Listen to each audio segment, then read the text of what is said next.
ကိုရေဝမ်းသာတာလိုက်တော့ဗျာအော်စီမရောက်နေတဲ့ကျွန်တော်ဘက်ကြီးရတယ်ကျွန်တော်တို့ညီကို2ယောက်တည်းဆိုပြီးတော့2026နှစ်တကူတက်ဆိုပြီးတော့လက်ဆောင်ပေးလိုက်တယ်ဗျာတနစ်စာသုံးဖို့တဲ့ဟေး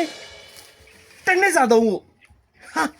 ဝမ်းသာလိုက်တာကွာဘာဒီလုံးနားဆောင်အောင်ကွာမင်းလက်မင်းလားဘာဒီလုံးကွာ2026ကတော့ငါတို့အတွက်ကံကောင်းကြီးနေယူလာပြီးတူတယ်တနစ်စာကောင်းတယ်ကိုကြီးကံကောင်းတယ်တနစ်စာသုံးဖို့ဟုတ်လားတနစ်စာသုံးဖို့ဗျာပေးလိုက်တာလုံးအောင်ဘာဒီလက်တွေတော့တုံတယ်ဗျာလက်တွေတော့တုံတယ်ကွာဝမ်းသာလေးတော့ကွာမင်းလုံးစမ်းပါကွာအရင်နေခုန်နေပြီဒီမှာဟဲ့ဘာတော့ပြက်ကနေလေအယော